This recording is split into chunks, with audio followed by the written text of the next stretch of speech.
Legislative and Regulatory Committee.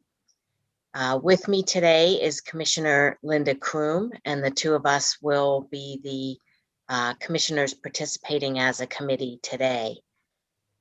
Today is also a big day. It's my first day of being fully vaccinated, since yesterday was 2 weeks after my second shot for COVID vaccine. And for those of you still trying to decide if it's worth it, I can't tell you the sense of relief to wake up this morning and realize I could have my life back. So for those of you who haven't had an opportunity, making a priority to get those shots next week is something I highly recommend from a personal perspective. Today, we're actually going to have, I think, a very interesting discussion. We're going to be talking about project-based vouchers, which are a kind of voucher that a lot of people are not familiar with. And I am hoping the staff can provide a little bit of an overview about how project-based vouchers are different than what people usually think of, which are individual vouchers for rental assistance. I am finding that the more I know, the more I don't know, and the more I need to learn. And this project, I think, is a learning process for me. And I look forward to hearing more about it from the staff. Okay. Good afternoon, everyone. I'm Lynn Hayes. I'm the director of the Housing Resources Division. So I will start by answering your question, Commissioner Kelleher, and just giving a general overview of project-based vouchers. Project-based vouchers are a component of the Housing Choice Voucher Program. They provide subsidies to low-income families within the county. The subsidies, however, are attached to a specific unit as designated in the PBV contract that would be executed with the potential landlord.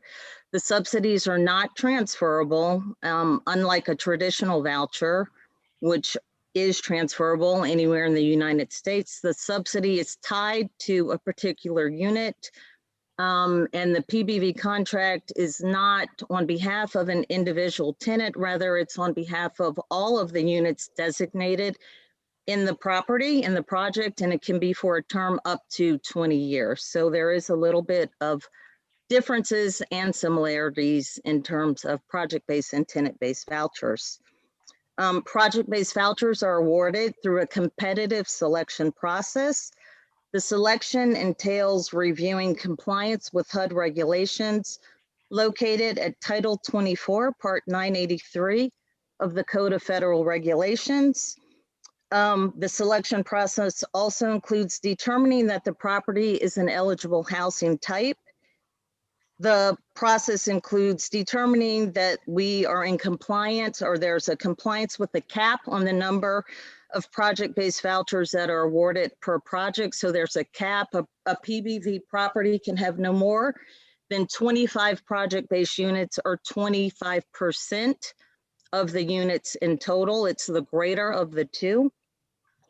And there's also a site selection process where we review deconcentration and expanding housing opportunities and economic opportunities. For this RFP, there was a panel comprised of myself, Patrick Mattingly, who is the Director of Human Resources, and Amon Lorenz, the Deputy General Counsel. Overall, we received 9 proposals for project-based vouchers. HOC cannot limit or impose restrictions to preclude owner submissions of proposals for project-based vouchers. Overall, we received 4 proposals for projects serving seniors, 4 proposals for projects serving families, and 1 proposal for a project serving disabled individuals. If you look to this chart, it will give you a summary of what I'm describing. The proposals were for various locations within the county. 4 proposals were for projects in Silver Spring, Maryland. Silver Spring is a vast city comprised of 13 zip codes altogether. The proposals that we received were for 4 various or different zip codes. We had one proposal for Clarksburg, one proposal for a project in Sandy Spring, Maryland, one proposal in Gaithersburg, Maryland, and one proposal in Tacoma Park. Additionally, we had a proposal for scattered sites located throughout various parts of Montgomery County, including Bethesda, Rockville, Wheaton, and Germantown, Maryland.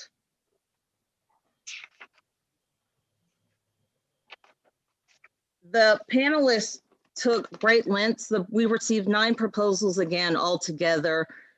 Many of them, the average proposal was over 500 pages. We reviewed each one to determine if there were meaningful opportunities for economic and educational advancement.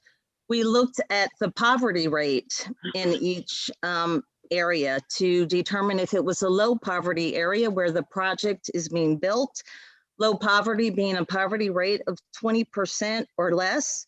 We also looked at the percentage of voucher families in each zip code where the project is being built. We looked to see if there's significant revitalization occurring in the area where the project was being built. We also reviewed the proposal to determine if the project is accessible to social, recreational, educational, commercial, and health facilities. Additionally, we looked at the proposal to determine if the travel time to employment is not excessive if traveling by public transportation or auto.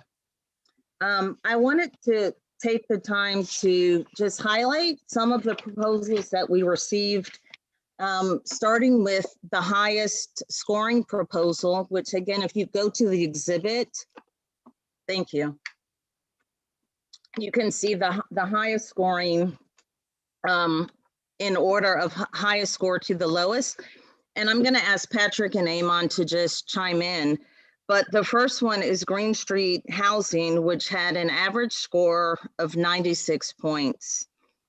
Green Street Housing requested 8 vouchers. They requested all 3-bedroom vouchers, which are very difficult for us to have larger unit sizes for our families. So 3 bedrooms was a wonderful proposal for us to receive, as again, our families have difficulty locating larger unit size.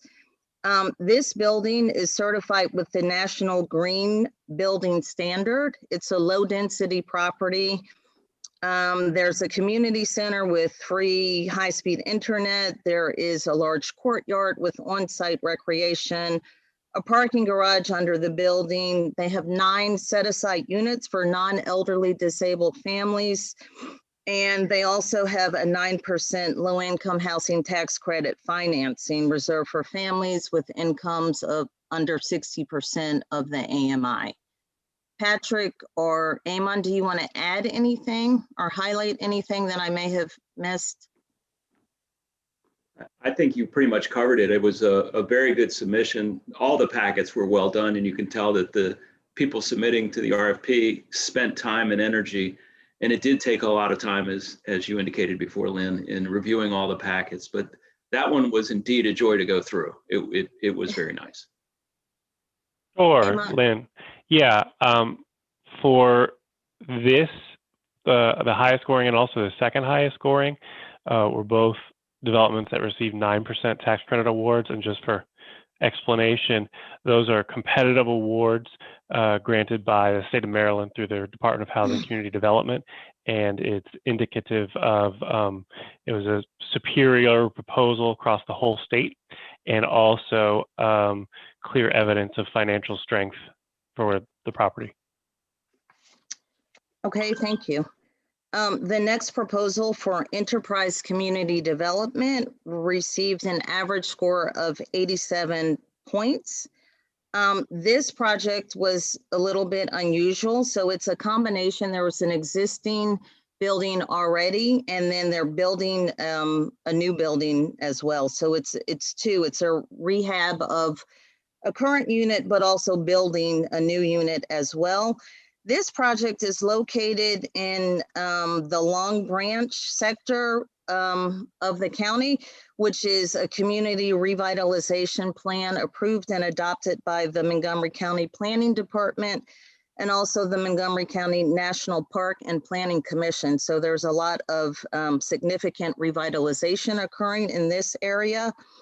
This property will serve households earning between 30% and 80% AMI, as Amon indicated. It also has the 9% LIHTC financing.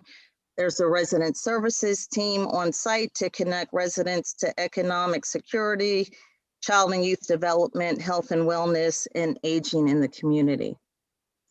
Patrick or Amon, did you want to add anything to this one? No? Okay.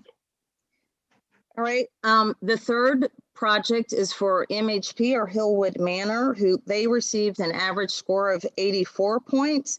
MHP is an existing, or MHP Hillwood Manor is an existing landlord with a PBV contract with us already for 10 project-based voucher units. This proposal is for 3 new units, and this is for 3 4-bedroom units, which is even better because, again, it's very difficult for our larger families to locate larger voucher unit sizes or project-based voucher assisted properties. So for 4 bedrooms, they want to add on to their existing PBV contract. This project is 5 miles away from Holy Cross Hospital, 1/2 mile from the Purple Line, and they plan to do a full renovation in 2021. Patrick or Eamon, anything to add to this one? Really? No? No. Okay. The next proposal is for KB Companies, which is Willow Manor at Fairland Drive or Fairland Road. They received an average score of 80 points. This is a relatively new senior property. This property opened in September of 2020, so it's less than 1 year old. This again is serving our seniors. It is restricted to 30 to 60% of the area median income. It's adjacent to the East County Recreation Center. It has free parking, fitness center, library, community room, accessible to Route 29, I-95 and the ICC corridor. Patrick or Eamon, do you want to highlight anything that I may have missed for this senior property? Okay. The next proposal was from Housing Unlimited with an average score of 82 points. This proposal is for scattered site SROs located throughout Montgomery County. So these properties were located again in Rockville, Bethesda, Wheaton, and Germantown. And so this developer is serving low-income families with disabilities. And so again, this is for an SRO properties. And this project will empower people to live independently, move from aging parents' homes, and move from substandard housing or provide permanent affordable housing option. And the SRO stands for single room occupancy. And so that's a special housing type that is permitted in the project-based voucher program. Patrick or Eamon, anything to add? Commissioner Keller, do you have a question? Yes, I do. How many actual sites or housing units are involved in this? In the SRO, in the Housing Unlimited? Yes. They requested 44, and we are recommending awarding 15. And as I get through this slide, I will explain how we develop the recommendation for the number of vouchers to award. Okay, so there will be 15 people that benefit from these. That's Okay, correct. great. Yes, and I think the unit or the property in Bethesda is a 3-bedroom, and all of the remaining are 2 bedrooms. So they're single family homes that will house 2 or 3 persons. The one in Bethesda is again a 3-bedroom. All of the remainder are 2 bedrooms. Okay, thank you. Appreciate Sure. that. The next on the list is KCG Development in Sandy Spring. This one had an average score of 76 points. This is also a senior property. Construction is slated to begin in July of this year. This is serving seniors where we don't have that many voucher families in this part of the county. This proposal is responding to findings in Montgomery County Housing Needs Assessment published in April of 2020 and the Older Housing Initiative. This proposal reflected adaptive reuse and conversion of underutilized assets. It's currently an office building. And so again, it will be reserved for families at 60% of AMI.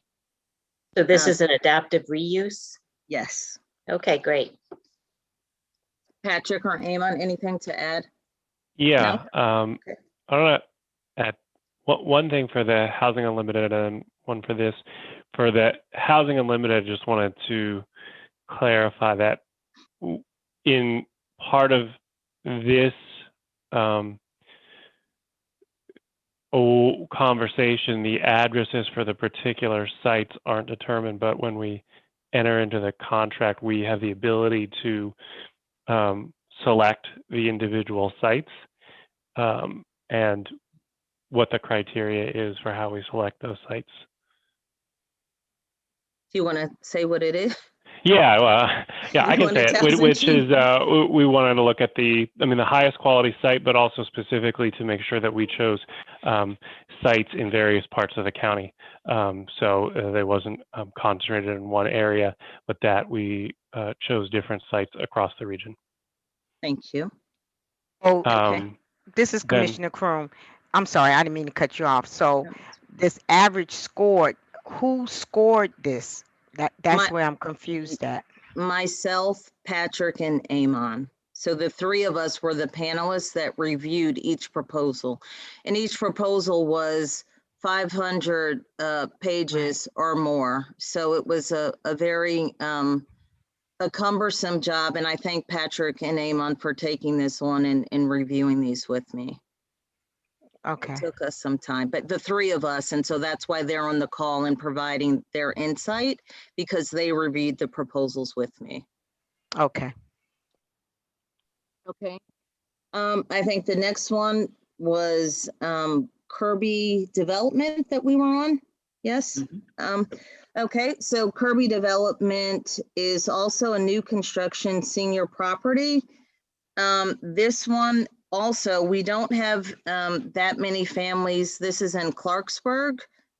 We have less than 3% of our families there, but it's a new construction senior property reserved for families at 60% of AMI or less. Some of the amenities that we liked is they had a fitness center, a multi-purpose room, granite countertops, porch, patio, a washer and dryer in the unit, which is a perk for our seniors, and a dog walking station, which I personally liked. Patrick or Amon, do you want to add anything? You've summed it up well. Yeah, so you may notice this development was a lower score than some of the other new constructions. Some of it was just a little different place in the development process, which we have to take into account when we analyze things like financial feasibility. You know, if it came in at a time was a little further along the development process, the score would probably be a little closer to some of the other newer construction. So that's not a, you know, because it was awarded and with vouchers, it's not an indication that we didn't think it would be as good of a development when it's done as some of the others. Is just a reflection, to a certain extent, of the materials that were presented at the time we received them. Okay. The next on the list is Seabury or Springville Terrace, which received an average score of 69 points. So unfortunately, this is not a project or proposal that we are recommending to award vouchers to. They requested 94 vouchers.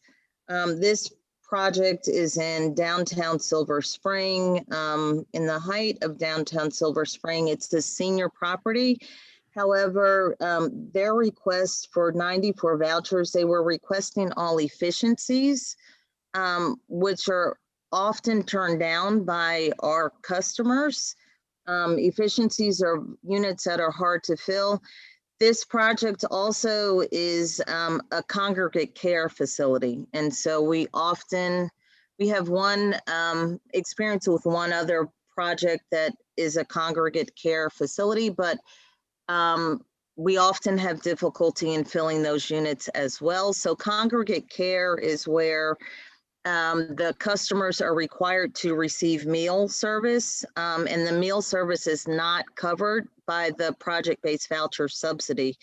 The customer is required to pay for the services themselves, and often our families, because they're low income, can't afford to pay for the meal component of the congregate care. Eamon or Patrick, did you want to add anything in terms of scoring for this one? No. I will add from the commissioner's standpoint that studios have not been in favor with the commissioners. It's not just the staff, and that in fact, we have required separate bedrooms for the projects which we ourselves construct. So I just wanted to add that that's not just you guys. Oh, yeah, and it's not just us, but it's the customers. And even though people are in need of housing, you would be surprised to learn how many people turn these down. So great, you're echoing what we deal with every day in real time. The last proposal was for a project submitted by MHP. This also is a landlord that we have an existing PBV contract with. This project or property is on 355. They received an average score of 67 points. And again, we are not recommending awarding vouchers for this property. And this is on 355 in Gaithersburg.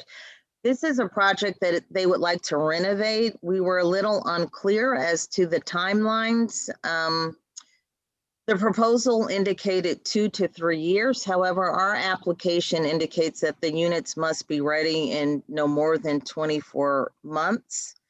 Patrick or Eamon, did you want to chime in or add anything regarding the scoring for this one?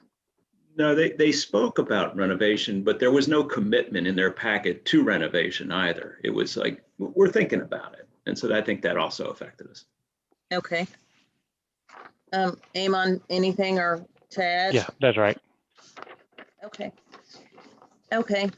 And then if you just, Patrice or Nico, can you scroll back 2 pages and we can review or give an overview of our recommendation how to award the project-based vouchers. 1 page up. Yep, thank you. That one, yes. Oh, you can't see it. On page 4, yes, thank you. Yep, perfect. So because these project-based vouchers are a hot commodity and we only have 100 to award, we are making a recommendation to use this process to award based on point value. So proposals that received an average score from 90 to 100 points are receiving the entire award of the amount requested. Proposals with an average score ranging from 80 to 89 points will receive 2/3 of the requested vouchers. Proposals with an average score ranging from 70 to 79 points will receive 1/3 of the requested vouchers. Proposals with an average score of 69 points or less are not awarded any vouchers. Proposals with an average score of 70 points or higher and requested 10 vouchers or less will receive the entire award. And then any vouchers remaining after applying that criteria will be awarded to the highest scoring proposal that did not receive the full amount of their request. And so though there was a leftover or balance of 4 additional vouchers that we are recommending being awarded to Enterprise Community or Park West, which is the second item on the exhibit. So they will receive a total of 28 vouchers, not 24, just basing it on their average scores. Do you have any additional questions that you wanted to ask regarding this process? I have a question of, did the bidders know at the time they proposed that they might receive fewer than the number that they requested? Yes. And do we know that whether that works for them, just architecturally, financially? Do we have some sense that it makes sense for the project to give some amount different than the total requested? Yes. Jump in there. Yeah, I mean, they definitely know that there's only 100 vouchers available. One of the submissions was a request for 94 of the 100. So yes, they know that they, might not be eligible to receive the total amount requested. As to whether or not how it works for their, project itself, I can't answer that. Yeah, so the way it works is, I think optimistically, I'm sorry, for the record, Stacy Span, Executive Director, HOC. For the record, I'm sorry, from their standpoint, when they do their pro forma, they are looking for the optimal number so that the effort can work, whatever that means. They're looking for the maximum subsidy they can get. But they know that they're not, just like with the tax credit round at the state, just like with the partnership round with the state, just like with the Housing Initiative Fund with the county, they're not guaranteed any outcome. And so some will reconfigure their effort, others will hang out and try and vie for PVVs in the future. Still others will go and seek home funds or community development block grant, or some combination of the aforementioned and others that I did mention. So, they're at this point, they're accustomed to a process like this for virtually all pots of subsidy. And for our part, this is an incredibly rare effort anyway. This is only the second in a decade RFP for project-based vouchers. My expectation is it will continue that trend because the point of the Housing Choice Voucher program is optimizing choice for individuals. But we, as an agency, recognize that there are some efforts that garner and are worthy of additional support in the way of a 20-year project-based voucher contract.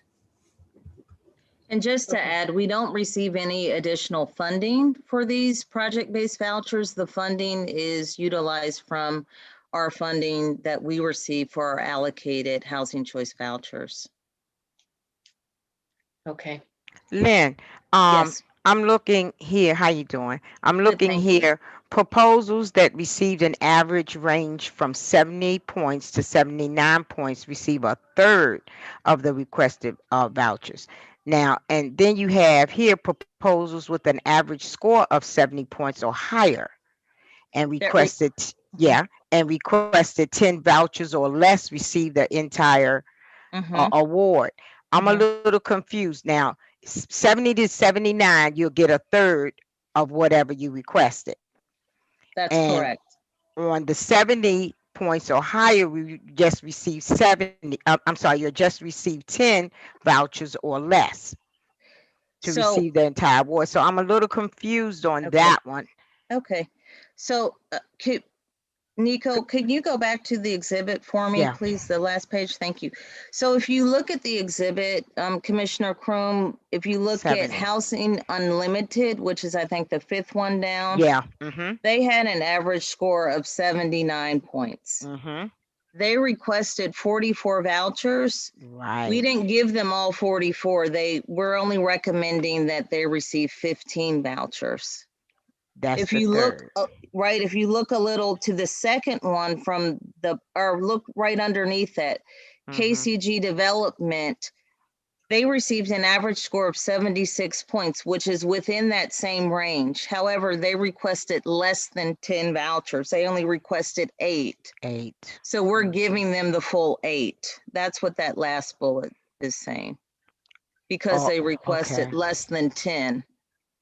So the ones that got the 0 that didn't get any vouchers, were they notified in the packet after y'all read their 500-page packet? Did you let them know they wouldn't get any vouchers? We haven't notified anyone yet. We wanted to present it to the LRC first, and then if you approve this, and we would take this to the May commission meeting to present. And if the board approves this recommendation, then we would notify the developers of the approval or disapproval. Thank you. Sure. We would notify them of their precise award.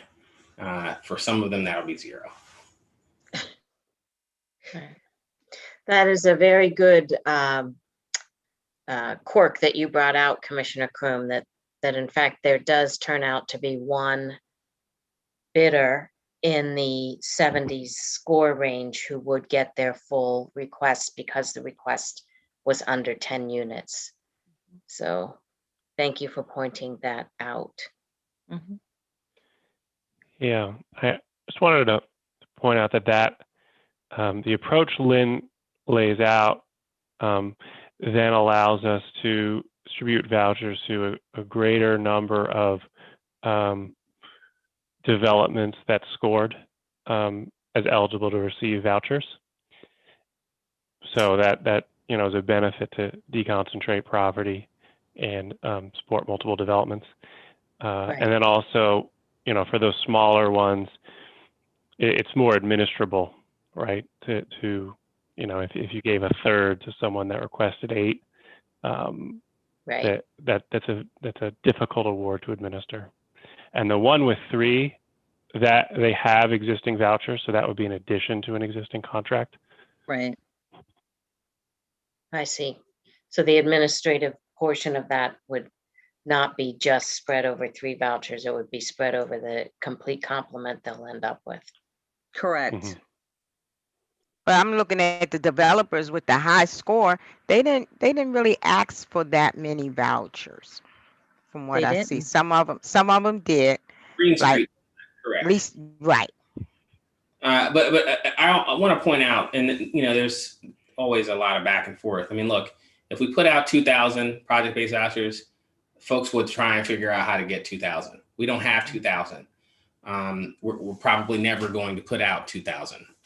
But the folks there are a number on this list who I can think of who have been pursuing these project-based vouchers for some time. In fact, let me just take a second to dispel a bit of lore that's out there about HOC and project-based vouchers. There are existing project-based voucher contracts and have been for some time. We don't advertise which buildings, just like we don't advertise which individual housing units house persons who have a housing choice voucher, because again, the underlying and undergirding principle of this is housing choice in areas of high opportunity. That's the undergirder. So there are a number of folks on the list who've been lobbying us for literally years. So yeah, and given the 15 to 20 year time span for these, this is going to help any organization with its financing, to have locked in a voucher for that period of time, even 3 vouchers at that period of time. That's right. Helps a smaller building tremendously in terms of its financial stability. So, the fact that they asked for 3 or asked for 8, they know why.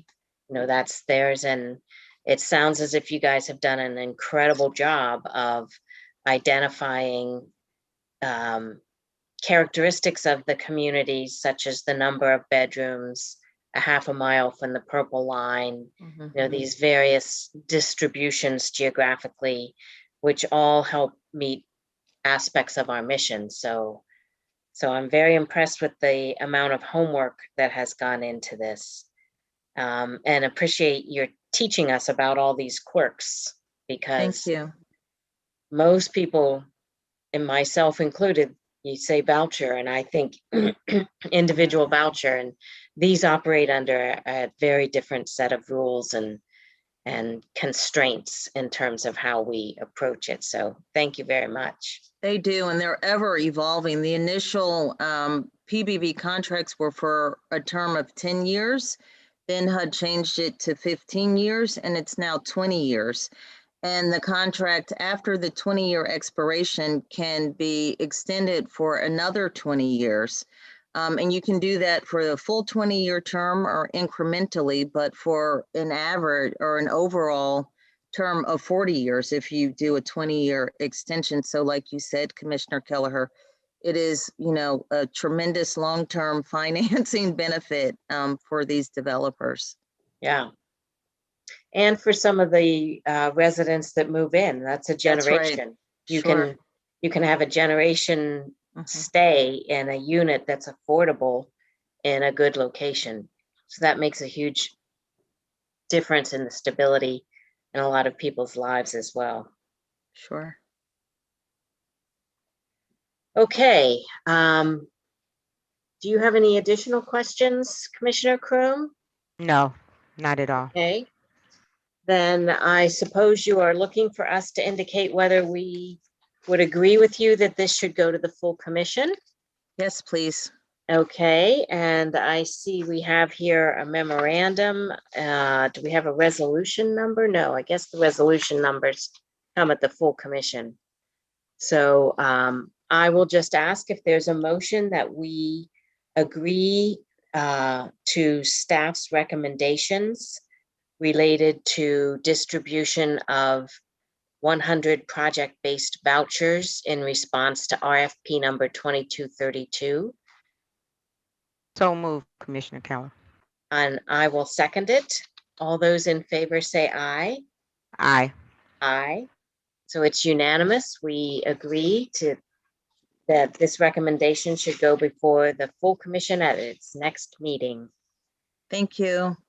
You're welcome. And again, You're welcome. now that I have been educated about this, I really understand the amount of work involved, both on the proposer's part, but especially on staff's part, to develop the RFP and then evaluate the responses that came in. And I hope 100 families end up with wonderful places to stay as a result of this. Great. Thank you so much. You're welcome. Welcome. Everybody enjoy the first day of summer. Yes. All right. And with no further business,